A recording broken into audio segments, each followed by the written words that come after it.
Alright, let's get started. So, first I have to apologize for being absent in our final presentation.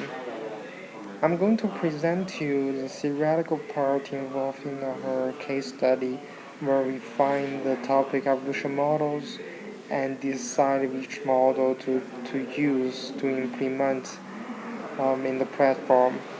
In this section, I want to show you a couple of set of our topic modeling techniques for the following purposes.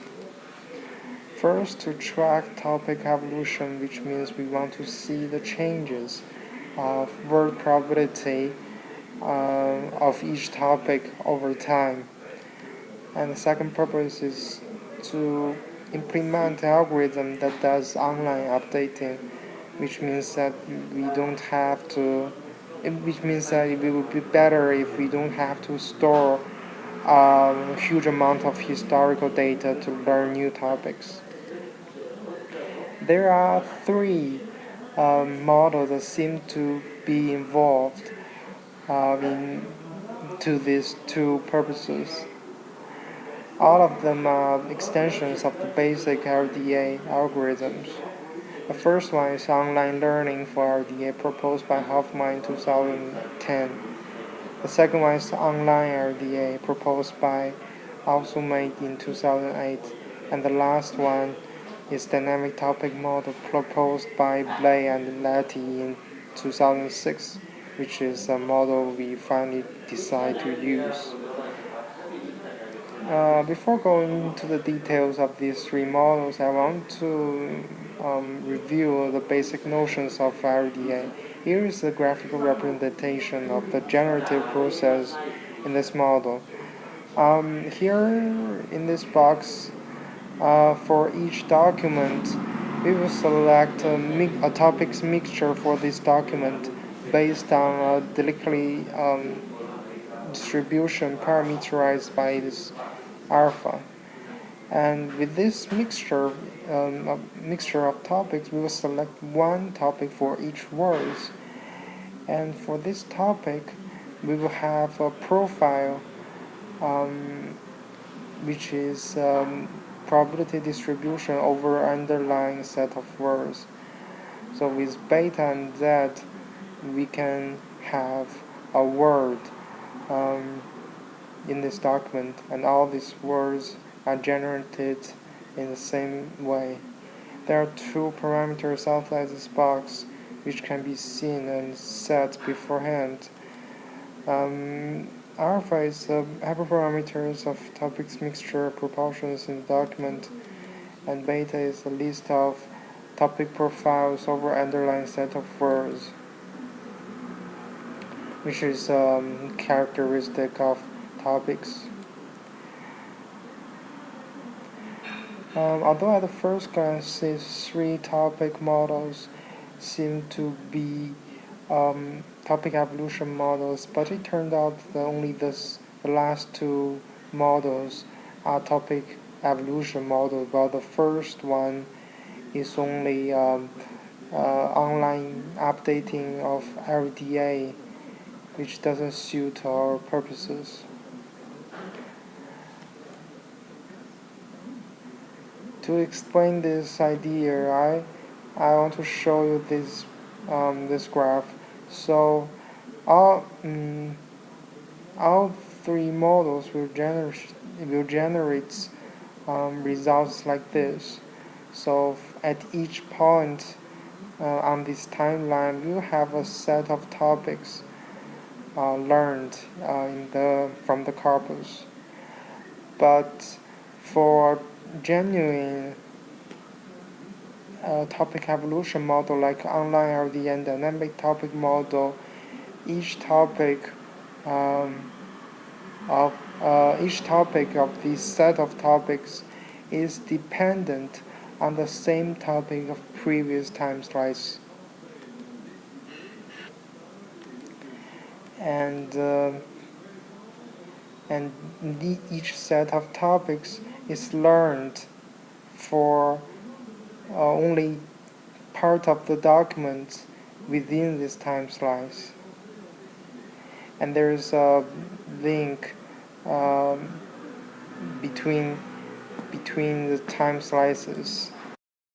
The definition of these dependence will determine which model it is, which we will explain later in detail. On the contrary, online learning LDA, although it has the similar overview, for each topic at a specific time slice, it will depend on all the topics of previous time slices. So this makes it really hard to trace one topic across time slices. And there's another difficulty with this topic model, which is that each set of topics is learned not only for the document within these time slices, but also for all the documents that belonging to all the previous time slices. For example, this set of topics is learned for the whole corpus rather than these specific time slice. These two difficulties is the reason that we choose to abandon online learning LDA. So now we have two options. Let's take a look at these online LDA. So in online LDA, the assumption is as follows. So a beta at a time slice t will be determined by a linear combination of previous betas. To put it into simple words, the simplest form looked like this. So beta of time slice t is the linear combination of beta of time slice t minus 1, beta of time slice t minus 2.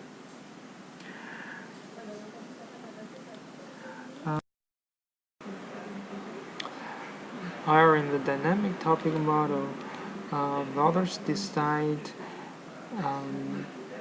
to use a probabilistic model, saying that this beta will be dependent on the beta of the previous time slice that evolves with the Gaussian noise.